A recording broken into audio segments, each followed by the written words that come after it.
Hello students, how are you all? Let's continue the chapter. Don't leave the cabin. Captain Kumar warned his children. Captain Kumar ने अपने बच्चों को चेतावनी दी कि वो केबिन को न छोड़ें। Rohini was fast asleep, wedged in tightly between the pillows. Rohini जो थी वो बहुत ही गहरी नींद में सोई हुई थी और based in tightly between the pillows यानी उसने अपने तकियों को बहुत ज़ोर से टाइटली पकड़ा हुआ था और उसके अंदर वो घुसी हुई थी। Knocked out by seasickness pills I bet, Vishal muttered. Vishal बुदबुदाया, मटर का मतलब होता है बड़बड़ाना या बुदबुदाना, कि ज़रूर ये सी सिकनेस की जो उसने गोलियां खा रखी हैं उसकी वजह से ये बेहोश है, इसे कोई खबर नहीं है, मैं शर्त लगाता हूँ। Hope I won't need them myself, आशा करता हूँ कि मुझे इसकी ज़रूरत नहीं पड़ेगी, यानी कि सी सिकनेस पिल्स की ज़रूरत नहीं पड़ेगी। It would never do to get seasick just as he was getting his sea legs, क्योंकि वो जो पानी का जहाज़ था उसके ऊपर वो डगमगाते हुए कदमों से वो चलना जानता था। ऐसे मौसम में, ख़राब मौसम में, जैसे जब जहाज़ डगमगाता है तो उसकी वजह से उसे सी सिकनेस नहीं होगी। He looked helplessly around at the cabin, उसने असहाय रूप से केबिन में देखा। Bedlam seemed to have broken loose. Bedlam का मतलब होता है नॉइजी लैक ऑफ ऑर्डर, यानी कि एक बहुत ही शोर वाली जो आवाज़ थी वो बहुत ज़्यादा हो रही थी। Drawers and books came crashing down on the ground with every lurch, हर घुमाव के साथ जो ड्रॉवर्स थी, दराजें थी और किताबें थी, वो नीचे गिर रही थी। While tables and chairs turned cart wheels, और टेबल और चेयर जो थी ऐसे लग रहा था कि वो बैलगाड़ी में बदल गई हैं, यानी कि वो चलने लगी, खिसक रही थी। Even the fridge had started a solitary jig across the floor, और यहाँ तक कि फ्रिज जो था, रेफ्रिजरेटर जो था, वो भी एक धीरे धीरे घरघराहट की आवाज़ के साथ फर्श के ऊपर खिसक रहा था। Suddenly there was an alarming crash on the starboard side of the ship, अचानक से उसी समय एक चेतावनी वाली आवाज़, यानी किसी चीज़ के गिरने की आवाज़ स्टारबोर्ड के साइड में से, शिप के स्टारबोर्ड साइड से आई। Vishal peered out through a porthole. Porthole यानी जो एक प्रकार का जहाज़ के अंदर एक गोल झांकने की खिड़की होती है, उसे क्या बोलते हैं? Porthole. तो यहाँ दरवाजे के अंदर भी बाहर की तरफ देखने के लिए एक छोटा सा छेद होता है, उसे भी पोर्ट होल बोलते हैं। तो उसने उस पोर्ट होल से बाहर की तरफ झांका। ही गैस्प्ड, उसकी सांस एकदम लंबी सांस ली, वो घबरा गया। Mountains of waves seemed to be descending savagely on them, और माउंटेन्स ऑफ वेव्स यानी लहरों के पहाड़ सामने बहुत ही सैवेजली, आक्रामक रूप से, जंगली तरीके से वो ऊपर नीचे हो रही थी लहरें। इतने ऊंची ऊंची लहरें थी कि पहाड़ जितनी ऊंची ऊंची लहरें।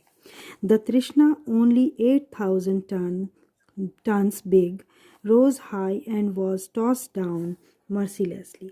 द तृष्णा जहाज जो था दयनीय रूप से, जो कि 8,000 टन बड़ा था, रोज हाई यानी कभी ऊपर उठता, and was toss down mercilessly, और कभी वो नीचे की तरफ लहरों के ऊपर बहुत ही दयनीय तरीके से ऊपर नीचे हो रहा था। मर्सीलेसली का मतलब होता है बहुत ही दयनीय तरीके। Every punch from the waves seemed to send her reeling, और ऐसे लग रहा था कि हर लहर का हर मुक्का जो था, उसकी जो थपेड़ें जो थी लहरों की, वो ऐसे लग रहा था कि जहाज़ को क्या कर रही हैं? लड़खड़ा रही हैं। As she shuddered and groaned it seemed as if she might break up, जैसे ही शी शडर्ड यानी कि जो कांपता जहाज़ ऐसे लगता, यहाँ ग्रोन मतलब कि जहाज़ जो है वो अभी टूट जाएगा। Now see and sky turn into a watery blur. ऐसे लग रहा था समुद्र और आकाश जो है वो एक तरह से पूरे के पूरे पानी से भर गए हैं। The full fury of the typhoon was coming. ऐसे लग रहा था कि तूफ़ान जो है अपने पूरे ज़ोरों पर है। Vishal's hands turn cold and clammy. उसके विशाल के हाथ जो थे वो ठंडे और कांप रहे थे। क्लैमी का मतलब कांपना या घबरा रहा था वो। Two loud bangs followed. दो बड़ी आवाज़ें, बैंग यानी एकदम धमाके की आवाज़ आई। Forgetting his father's instruction. अपने पिता की चेतावनी के बावजूद, इंस्ट्रक्शन के को भूल करके the boy raced frantically up to the bridge. तेज़ी से वो ब्रिज की तरफ भागा। Captain Kumar was pacing up and down. Captain Kumar जो थे वो ऊपर नीचे आ जा रहे थे, देख रहे थे। Giving crisp instructions to reduce speed and change direction. वो बार बार इंस्ट्रक्शंस दे रहे थे अपनी स्पीड कम करने के और डायरेक्शन चेंज करने के। He nodded at Vishal. उन्होंने गर्दन हिला करके विशाल से कहा, गर्दन हिलाई। We are going off course, some of the cargo is damaged. यानी हम लोग आगे की तरफ बढ़ रहे हैं, सब कुछ कार्गो जो है वो डैमेज हो गया। And the gangway broken loose. Gangway का मतलब होता है a board put between a ship and the land so that the people can get on and off. यानी एक बोर्ड टाइप में जो रास्ता होता है, गैंगवे जो होता है वो भी ढीला हो गया है। जो जहाज़ पर चढ़ने के लिए धरती से, ज़मीन से चढ़ते हैं तो एक रास्ता, पुल बना दिया जाता है एक स्लोप टाइप में, तो उसे क्या बोला जाता है, गैंगवे। वो भी ढीला हो गया है। That's probably what you heard. शायद इसी की आवाज़ तुमने सुनी होगी।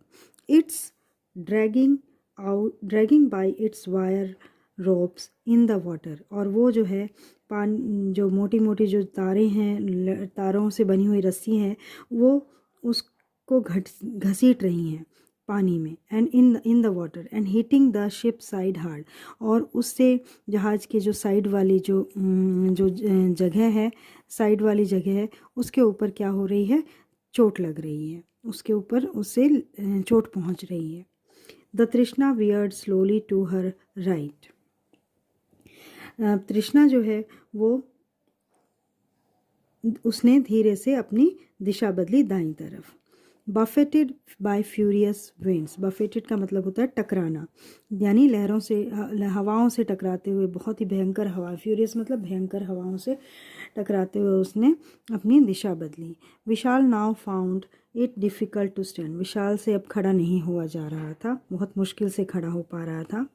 ही had to hold tight on to the rail of the bridge to keep himself from being hurled down.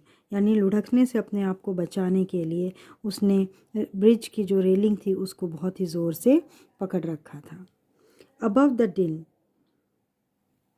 Of the wind and the waves, यानी हवाओं और लहरों के शोर के बीच, there was a terrifying sound once again. वापस से एक बहुत ही डराने वाली, टेरिफाइंग साउंड, डराने वाली आवाज़ आई ऑन द स्टारबोर्ड साइड से। Suddenly it seemed to Vishal. Suddenly Vishal को ये पता लगा that all hell had broken loose. यानी बहुत ही इससे बुरा और कुछ नहीं हो सकता था। Alarms and bells rang shrilly sound. Alarm और बेल्स जो हैं वो बहुत ही शोर करने लगी। श्रिली मतलब अप्रिय, यानी बहुत तेज़ तीखी आवाज़ आने लगी। एंड इमरजेंसी स्टेशंस पर कॉल्ड। और इमरजेंसी यानी कि बहुत ही आपातकालीन स्टेशंस को बुलाया गया। People were rushing towards. लोग जो थे दौड़ भाग करने लगे। Rushing towards the engine room. Engine की रूम की तरफ वो भागने लगे। Vishal crept into a corner out of the way. Vishal जो था रास्ते में एक कोने में वो दुबक गया। His heart pounding as loudly as the waves. उसका जो दिल जो था वो ज़ोरों से धड़क रहा था और उछलने लगा। एकदम से ऐसा लगा कि उसका दिल निकल के बाहर आ जाएगा। A steel angle from the gangway had pass the ship side. एक स्टील के एंगल ने, यानी कि रॉड ने, उसकी जो गैंगवे का जो साइड है, फ्रॉम द गैंगवे यानी जो गैंगवे जो था उसके अंदर से निकली हुई एक स्टील रॉड ने शिप साइड को क्या कर दिया था, चीर दिया था। ठीक है ना। Water was pouring into the engine room. पानी जो था उस दरार से, उस छेद से क्या हो रहा था, इंजन रूम के अंदर भर रहा था। Captain Kumar immediately ordered course to be altered. Captain Kumar ने जो दल थे, अपने आदमी थे, उनको उसे ठीक करने के लिए कहा. Yet there was every risk of the ship outturning. अब जहाज़ के पलटने का खतरा भी बढ़ गया था. As water gushed in, जैसे ही जब पानी अंदर आ रहा था, विशाल heard that attempts were being made to plug the leak, but with little success. यानी कि उस लीक को बंद करने की कोशिश की जा रही थी, लेकिन उसमें सफलता बहुत कम मिल रही थी. Every time the plugs were pushed ferociously back. Her bar plugs जो थे वो बड़े ही बुरे तरीके से, फरोशियसली यानी कि बहुत ही ख़तरनाक तरीके से बाहर निकल रहे थे. The water level was now rising in the engine room. पानी का जो स्तर था वो इंजन रूम में धीरे धीरे अब बढ़ रहा था. Pumps were put on to drain out the water, but even this was not effective. यानी पंप्स भी लगाए गए पानी को निकालने के लिए, लेकिन वो भी इतने प्रभावशाली साबित नहीं हुए. Chief engineer Bose, working feverishly in his boiler suit, made an urgent report to captain Kumar. Chief engineer mister Bose जो थे वो अपने बॉयलर सूट में पहने हुए एक अर्जेंट रिपोर्ट कैप्टन कुमार के पास लेकर के आए.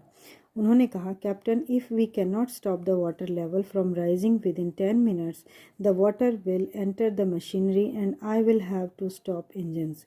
यानी कैप्टन कुमार, पानी का स्तर इस तरह से बढ़ता रहा, 10 मिनट के अंदर क्या होगा कि पानी जो है मशीनों में घुस जाएगा और मुझे इंजन बंद करने पड़ेंगे. Captain Kumar was in a panic. Captain Kumar जो थे वो अब बहुत ही घबरा गए, बौखला गए. It was suicidal. ये तो एक प्रकार का आत्महत्या थी. To stop the engine in these weather condition. इस तरह की मौसम में इंजन को बंद करना एक प्रकार की आत्महत्या थी. It was imperative to do everything possible to keep the ship moving. अब उनके पास आज्ञा देने के लिए ये आज्ञा देना था उनको कि किसी तरह से शिप को चलते रहने दिया जाए. मीनवाइल, इसी बीच, sparks transmitted an emergency signal about the danger to the ship. उसी समय स्पार्क ने, जो कि उनका ऑफिसर था, उन्होंने ट्रांसमिटेड एक इमरजेंसी सिग्नल ट्रांसमिट किया about the danger to the ship. Ship के लिए जो खतरा था उसके बारे में उसने इमरजेंसी मैसेज सेंड किया. Vishal could feel his knees wobbly. Vishal को अपने पैर, उसके घुटने एकदम कांपते हुए महसूस हुए. वोबली मतलब कांपना या लड़खड़ाना. He was reminded suddenly of a boating incident in Okhla when he had felt similarly weak in the knees. उसे एक घटना याद आई, बोटिंग की घटना आई ओखला की, जब ऐसे ही उसके पैरों में कपकपाहट, उसने वीकनेस महसूस की थी. The boat had developed a leak. उस बोट में एक छेद हो गया था. As water gushed in, it had to be brought near the bank. यानी जब उसमें पानी भरने लगा तो वो बोट को किनारे पर लेके आए.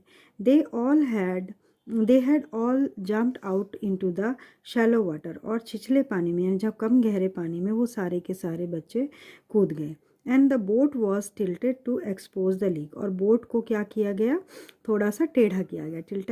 टिल्टेड मतलब टेढ़ा करना, तो उस लेक को बाहर की तरफ देखने के लिए. This made it easier to plug. और इससे उसके अंदर छेद को बंद करने में उसे मदद मिली. Vishal went urgently to his father. Vishal जो था वो तुरंत अपने पिताजी के पास गया. It was an idea. ये उसका एक आइडिया था. आइडिया मतलब एक योजना थी. Captain Kumar heard him in silence. Captain Kumar ने चुपचाप उसकी बात सुनी.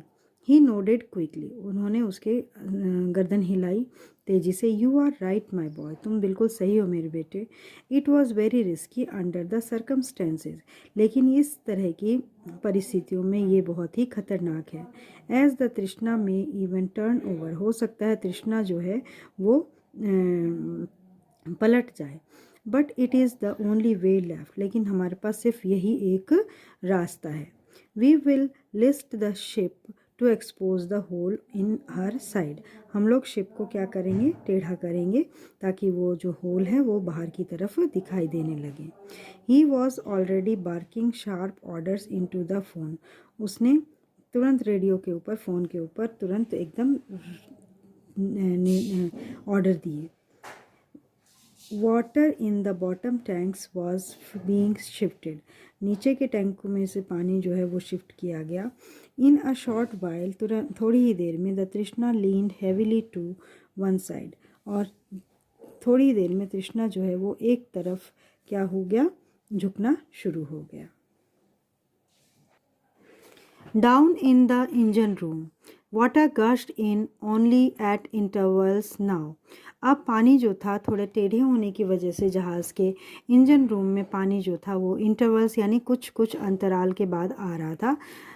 Chief officer and his man made a wooden plug. अब चीफ ऑफिसर और उनके आदमियों ने एक लकड़ी का प्लग बनाया। प्लग मतलब एक डाट बनाई। This time 5 people held it in position with all their might। अपनी पूरी ताकत के साथ 5 लोगों ने उसको, प्लग को पकड़ करके अपनी में पोजीशन ले ली उन्होंने। They blocked it in with cement। उन्होंने उसे सीमेंट से भर दिया। At last it held tight। अंत में उसे टाइट बंद कर दिया गया। There was a cry of relief as pumping operations began to dry out the engine room। और उन्होंने एक राहत की सांस ली और पंपिंग ऑपरेशन शुरू कर दिया गया इंजन रूम को सुखाने का। That was a near one, exclaimed Captain Kumar as he stepped into the cabin some hours later, throwing off his raincoat. But your idea worked, Vishal, perhaps. Vishal, mister Kumar ने चहकते हुए कहा कि that was a near one, एक बहुत ही मतलब नज़दीकी से हमने इसको किया। As he stepped into the cabin, यानी जब उन्होंने, कैप्टन कुमार जो थे केबिन के अंदर आए कुछ घंटों बाद।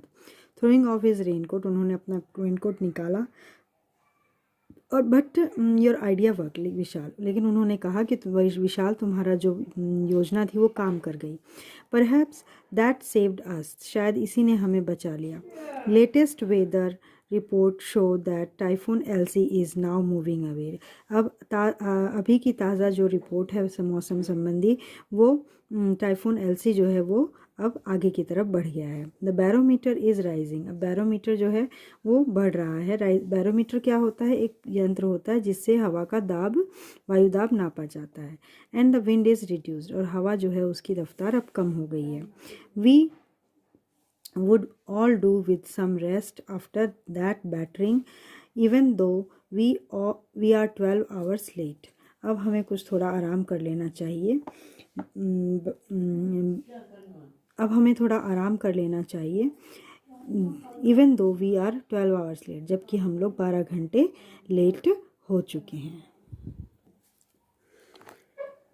ही smiled wearily at the children, थकान से उन्होंने बच्चों की तरफ मुस्कुराए देख करके। We are back on course, अब हम अपनी रफ्तार पर आ गए हैं। The damage is not as bad as we fear, जितना हमें डर था उतना नुकसान नहीं हुआ है। Oh thank God, beamed Rohini in relief. अब रोहिणी ने भी जाग करके उसने कहा कि ओह थैंक गॉड, भगवान का शुक्र है। Who had not stirred from her bunk at all, जो कि अभी तक अपनी शैया पर ही थी। Do you know my stomach has stopped churning, तुम्हें पता है मेरा जो पेट है वो गुड़गुड़ाना उसने बंद कर दिया है। Maybe I have got my sea legs after all, अब मुझे सी लेग्स यानी कि जो जहाज़ पर चलने की जो आदत होती है वो मेरे अंदर वापस आ गई है। विशाल्स लेग वर स्टिल वुबली, विशाल के पैर अभी भी कांप रहे थे। How close they had been to the eye of the storm, कितने नज़दीक थे वो समुद्र के तूफान के अंदर फंसने के लिए। What a tale for the boys at school, मेरे पास तो एक लड़कों को बताने के लिए स्कूल में एक कहानी है। In a while, the dark forms of the islands of the South China Sea loomed ahead। कुछ ही देर बाद साउथ चाइना सी के जो आइलैंड्स थे उनके जो गहरे रंग में के जो एक छोटे छोटे धब्बे उन्हें नज़र आने लगे। The turbulent spirit of the sea seemed to be soothe, और जो हिंसक जो व्यवहार था समुद्र का, तूफ़ानी जो व्यवहार था वो जो था अब शांत हो गया था। The wind had died down, हवा जो थी अब बंद हो गई थी। As if by a miracle, ऐसे लग रहा था कि कोई चमत्कार हो गया। मिराकल का मतलब होता है चमत्कार। Now Indeed it would be smooth selling, अब लगता था आगे जो है बहुत ही आरामदायक यात्रा होने वाली थी। I hope you all will like this story and will understand it. Thank you.